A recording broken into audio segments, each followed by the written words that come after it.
to the Lawsmyth, where we simplify the law. You know, it's interesting how we view death. We've heard things like, God forbid, it's not my portion, it's not my turn, do you want to kill me? And there's just this feeling around death, almost as if it's not been promised to everyone. My name is Comfort Booth, and I'm your host for the show today. Welcome to episode 6, where we're talking about death, funeral, and estate planning. In the studio is the usual suspect, Jibola. Welcome. Nice to see you again, Comfort. Now, you are our Grim Reaper for the day. Grim Reaper, okay. Yes, so let's go. Now, why do people have this morbid fear of death? And it paralyzes them to the point that they forget that they will die, and therefore no plans are made. You just gave the answer. Why? They are paralyzed. Yes, why are we paralyzed by it? It's promised to everyone. Everyone will die. Everyone will taste death. Everybody wants to disconnect from the fact that we're all going to die. Okay. There's a disconnect. Okay. But it's inevitable. I don't get it when people keep saying, you know, God forbid, it's not my portion. We're Africans. Okay, so... We don't die. We become ancestors. But every weekend we know of one funeral or the other. Yes. Every other time we have our own personal stories of friends, acquaintances that have passed on to the great beyond. Yes. Yet we are not educating ourselves enough to say, you know what, I need to put my affairs in order. So how do we get that on the front burner for estate planning? We all try to avoid death as a topic. Like I said to you earlier a while back, I said, I know several chartered accountants, doctors, lawyers, senior advocates of Nigeria, people that you would expect that would have estate planning at the forefront of what they do, and they don't have it in place. You know what I realized? I've not asked you that question. Yes. Have you planned your estate? Yes. And in what way? I did it the most unorthodox way, and I've told you about it before. You were listening again. I don't own anything. Okay. My wife and kids own everything. All access points are open. Every access point. Okay. So do you have a funeral plan? Yes, I do. Have you put it down? Have you given it? What have you done? So that people have the practicals of what you're doing in terms of your estate planning, to show people that, I mean, the fact that you have a funeral plan doesn't mean you're dying today. I actually told you about it in the first episode of this show. I told you that I have a form, that if I gave you that form, every aspect of your estate plan would be covered. You would be forced to think about every aspect of your life. So that's thinking about it. How do you actualize it? So from the meeting, filling the form, what's the action? And it is individuals, because it is very peculiar situation. Everybody's situation is not the same. So every estate planning situation is based on individual situations, so it can't be the same across the board. For instance, you said about the song, funeral march. For example, you have what you like. Mm-hmm. I have what I like. Mm-hmm. You might want a sober ceremony. I might want one that is very loud. I might have all these things, but but the thing is that you need to have all these things in perspective in an estate plan. But you see, we need to get people to jump over the hurdle of fear. Because it's fear that is making people think that if I talk about death, then I'm going to die. No, it's not. Okay, what is it? So it's just a refusal to deal with our own mortality. I'm thinking that if we can deal with the mortality, we plan for other things. Why don't we plan for death? And this is one good way. We've seen at funerals where certain practices are, carried out and all, and you just wonder that. I'm sure if the person had... You wouldn't have liked that. Thank you very much. And so this is what this episode is about. Encouraging people to make their funeral plans. There's nothing wrong with it. You make plans for when you're going to give birth. You make plans for when the children are going to school. But it looks as if we only make plans for the things that we feel we can see, not for the ones that we will not be able to see. Sometimes I tell people that sometimes this estate planning, you need to make it instinctive.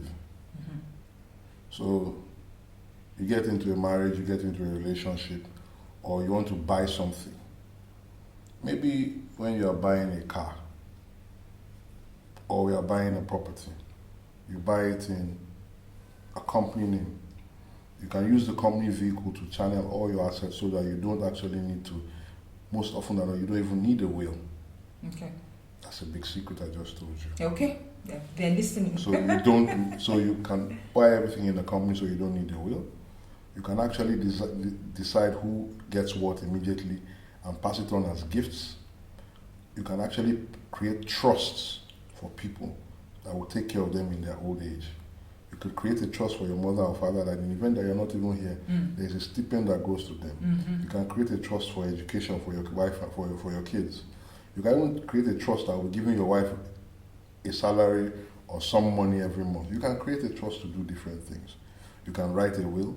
You can actually use a company vehicle. You can even put a hands-on approach with your wife and children in your business so that at every point in time, they know what is going on. You can imagine a scenario where somebody comes and says, oh, your husband is my business partner, he's owing me 20 million naira.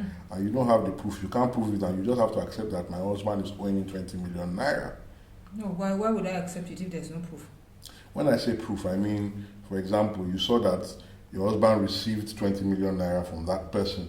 There's a bank statement that shows that, but you don't know what it was for. Was it that he was paying your husband for a service, or your husband was actually taking the money to do something that he was supposed to do? I have had a situation where you could have been paying back my husband. Exactly. You don't know, but that's why you need to be involved with what your husband does. I have had a situation where I was in business with someone, a learned colleague, and the week I gave him almost 2 million naira, the following week he died. Yes. Okay. I gave him 2 million naira, and the following week he died. You see? Now, the money was supposed to be for some legal work we were supposed to do together. What do I tell his wife? I think the bigger question for me is, how do you mitigate that? How do you mitigate that? Because I just passed on the money. Yeah. There was no written record. Yeah. Between me and him, I didn't expect my friend to die. So that's why sometimes even when you do certain things with people, if you engage a gardener, put in a written contract. I engage you to come and cut my lawn. When you mow my lawn, this is the price. This is so that at least for every point, in case of even dispute, forget about death. From your gardener to your barber. If your barber cuts your hair regularly, or you'll take a photograph with a photographer, or you go to a fashion studio, or whatever you do, the invoicing and the receipting of these things are documentation that can prove a contract. Things that you need to be aware of. Like my friend now, I had to go to my friend's wife and commiserate with her. Meanwhile, I was thinking to myself, how am I going to get another 2 million naira to do something that somebody had paid us to do when my friend died. So, and this brings us to life-death balance. You know, like the work-life balance. This is the life-death balance, where we need to keep death also in view. Because, you know, as you said, you know, that day, I mean, you woke up, you sent him 2 million naira because we took for granted that he would be alive. No, we took for granted that he would be alive, you know, to execute the job, and he didn't. I think that is where this conversation needs to go. We need to be more open. We need to be more open about death and the fact that it's inevitable, and that if we put it front and center and some of the things that we do, as you said, we're going to be more in tune with either writing them down, making notes, and making them contracts. yes. At this point, we're going to take a break, and then when we get back, we're going to give examples as to what you can do in terms of, you know, making funeral arrangements or just making it easier on the people that you leave behind. You will all leave somebody behind in our estate planning. Welcome back. And so before the break, we were talking about death, funeral, and estate planning, and the morbidity of death, but the truth of it. I mean, death is promised to everyone, tomorrow is promised to no one. And just before the break, Jibola was telling us about an incident that happened to him where I guess you lost the 2 million. You had to come up with the other 2 million. Yes, I did. So now, how do you avoid this? And we have said, in rounding, up the previous section, that you would need to have a life-death balance. Not allow death to cripple you, but for you to know that at any point in time, it could be your time. There's nothing wrong with embracing it. It makes you more careful and makes you more in touch with what you need to do. Exactly. Now, Jibola, can you give us practical examples as to what people can do, funeral-wise, estate planning, how does that look like? So basically, when you're talking about estate planning and planning a funeral, you see, my people used to have a proverb that the dead don't worry about who is going to bury them. But that is not entirely true. Okay. You need to be able to prepare, because you never can tell the financial situation or the emotional situation that your family might be in. Mm-hmm. If you have a young family, young children, and a young wife, where do you expect them? You expect them to be at the mercy of a third party, your family members or your friend. Let's do a whip around. Let's do a fund me. So point one, it's never too early to have a will, for example, for have a vehicle. To have a will, to have vehicles to prepare yourself for the transition. Okay. When I say vehicle, I'm talking, for example, you already put money aside. In fact, right now I know that you can go to insurance company and say you want a policy that they will cover the cost of your funeral and whatnot, and this is what and what they would pay for. So that part is where you can go to the insurance company and deal with it, or you deal with somebody. If you have money in place, you might already have gone to someone who sells headstones, someone who sells, and have paid them and say, when you hear that I die, this is the receipt that you used to come. My people will come to claim exactly what I have paid for. For example, when my father died, I didn't have to just buy a vote. My family had bought a vote for several years at the Ikoyi Cemetery. So all I had to do was take the receipt and say, these people, we had paid for this 10 years ago, 20 years ago, we need to use the place now. Fantastic. So you have things that you could put in place to prepare for that situation. Yeah. So you could actually speak to your pastor and say, I want this and this and this song. You can imagine a situation of a man who was a staunch Muslim all his life, and each of his children had gone and converted to Christianity. And then all of a sudden they want to bury him and says, well, we are now Christians and we are going to give our father a Christian burial. Okay, yes, that's going to throw up all sorts of issues, and it did, I'm sure. So obviously, but the man, because they said they will never do it the Islamic way, they need a pastor to pray over him, and the man, they said, but the man lived his life by this tenet. So the man should be able to say, I live my life by this tenet, and this is how I want to be buried. Yeah. I will tell you one that really happened to me personally, and it's practically mind-blowing. Good. So several years ago, my father fell ill, and I had to fly with my brother under extreme circumstances for his apparent last minutes. I got to the hospital and the doctor told me that, well, he wants to put off the life support machine. So you can imagine a Nigerian man when somebody tells you that I want to put off your father's life support machine and he can die. And I've never had that conversation with my father. So you're saying that these are some of the things also that should be taken into consideration. That look, if I get to a certain point and this is the decision you're faced with, this is what I would like you to do. This is what I would like you to do. So if he had said no at that point, you're comfortable enough to say, well, I can't switch it off. That these were his last wishes. Exactly. Right. Okay. But we never have that conversation. Yes. I was a victim of that situation because I never had that conversation with my father. So I had to decide there and then that do I want to kill my father there and then, or would we keep laboring? Meanwhile, we're talking about thousands of pounds a day for medical care. But it goes back to what you said. If there had been the estate plan and that had been his wish, then there would have been some provision for it. Can you ever provide for certain illness? Number one, can't. So that's why you need to edge the bet and really have a really robust plan. Part two of it is that I never even prepared. So I was a victim, sort of, because I had to go into a hospital, spend thousands of pounds, and then realize that I had to decide whether So if I shut him off, it would have saved me money. And if I left him on, it would have drained money. Okay, so now what came to my mind with what you are saying is this tricky one that you didn't ask me whether I shut it off or I left it on. No, we will leave that to you. Okay.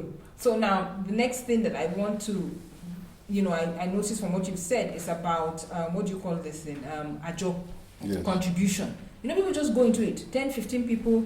There's really usually no, contract signed. It's usually people that you know, and so you just assume that they're all going to die. So I'm thinking that this is one good way that people can start being conscious about it, so that you sign something small and then have a next of kin, so that person either is the one who collects the money or continues making the payments, because we take this for granted. Yes, we do. We take several things for granted that has to do with death being a possibility. Yes, and that's because we don't want to face it. And in recent times, I'd had to come, to terms with it that it will all end one day. Yes. And so two things that, in adding to, what you were saying, helping people out here, was one, my mom just called me one day, went and made me a signatory, an all signatory to all her accounts. I didn't even know she had that much money. Anyway, but being a good child, I refused to look. But the point here is that she made me a signatory. So at the point of her death, if I need anything, there's no struggle with anybody. That's if she had the money. And okay, then the second one was the funeral thing you were saying.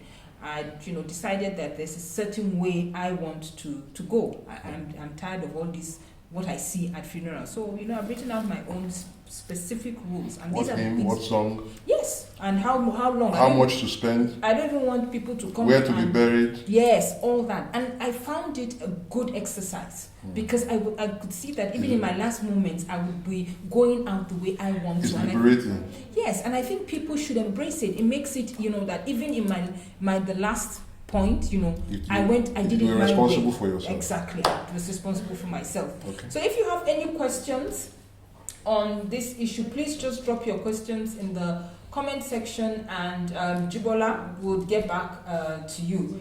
So we want to thank you so much for coming into the studio today to talk about this very topical issue. And I just hope that people out there, have seen why it's a good thing that we embrace death. It's part of our existence. Thank you so much for watching, and hope to see you on the next episode. Yes, you will. All right. Have a good one. Thank you.